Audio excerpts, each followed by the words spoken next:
Opposition is responding to what it claims to be a hardline stance by the government on the plans to reduce the age limit of imported cars. The debate has been raging as the Trade and Industry CS, Peter Munya, has been firm on the government's planned direction. The association at the Jamhuri grounds in Nairobi, where it is also launching its position paper on the national automotive policy. Seth Olale is at the grounds and now joins us live. Seth, as the debate carries on, many want to know what it means for their pockets as they plan to buy vehicles. I've spoken to a number of buyers here at the Jamhuri grounds, and they are worried. They just don't know exactly how that will affect them. But many, of course, are already anticipating hiking of prices, and in particular, the second-hand used vehicles are saying that the effect is going to trickle down to the buyer, and so they just want this particular issue to be resolved amicably between all the stakeholders involved. But even just to tell us more about what's going on, and like you mentioned earlier, that there is the Kenya Auto-Bazaar Association, and now joined by the chairman, Major Retired John Kipchumba, who still thinks that the government is not in the right direction in regards to the capping of the 5-year period, or rather duration for the importation of used cars. And as we stand, first of all, have you met the minister himself? As said, we have not met the minister, but we have written to him last week, and so far he has not called us for a dialogue. And it just came up on the news that he will not back up. And we are saying also we are not backing up. Yes. And if you're not backing up, the minister is not backing up, where do buyers stand? The buyers are the losers. And we are not saying, he says we do other businesses. For me, myself, I have no problem. I can do other businesses. But what about the whole Kenyans? The customer? Customer, where will he get a vehicle to use? We want mobility in this country. What options do you have in regards to, do you have, a proposal that maybe counters what the government wants to put in place? And is it reasonable enough? Do you have a proposal? Do you have a bargaining power when it comes to this particular stalemate? Yes, we said we are supporting His Excellency the President Uhuru Kenyatta. We are supporting him for manufacturing. But this is not the way to go.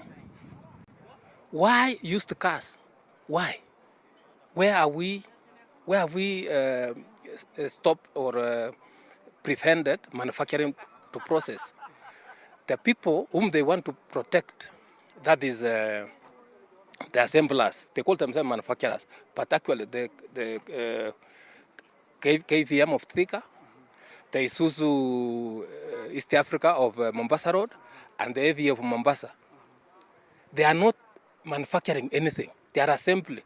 But what is the local content? We have information. Even they don't want to put brake parts for vehicles that are assembling, the lorries that they are assembling. They want to import them. So basically what you're saying, they don't have the capacity to do this? They don't have at all. And we are saying, want to tell the government, if they are genuine, why are they protecting the new vehicles? If we want to protect or we want to manufacture, can we start from somewhere? Which we are saying. We as Kenya Auto-Bazaar Association, we are saying, very good. Can we stop all pickups, be it new or used, all commercial vehicles, be it new or used, not to come in the country?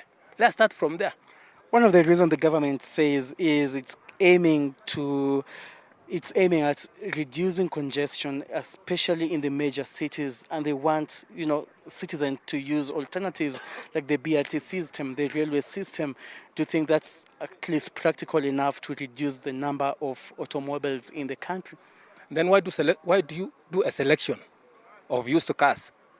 Why don't you even start from local? Remove the old cars from the road. The one which is 40, 30 years old, remove them from the road. Then we know they are serious. We will support it. But even you are talking of PRT. Where are they? They are now buying vehicles from South Africa.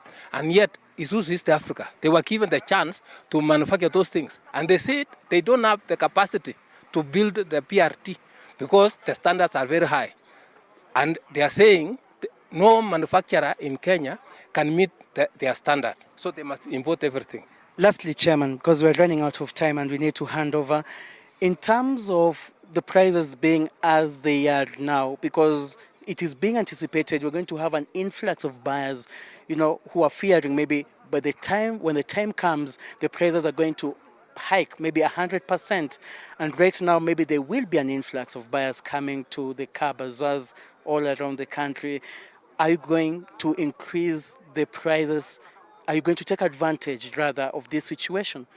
Never. We will not take advantage for our Kenyans.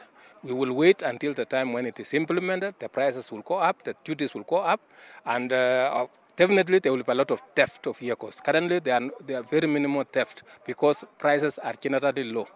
But once this policy comes into effect, I'm telling you, we will have the theft of 70s of vehicles. Why? Because vehicle will be very expensive. The cheapest will be 3 million. So if you can steal one car, which is 3 million, and go and sell it for 1 million, you're already a rich guy. So that's encouraging theft.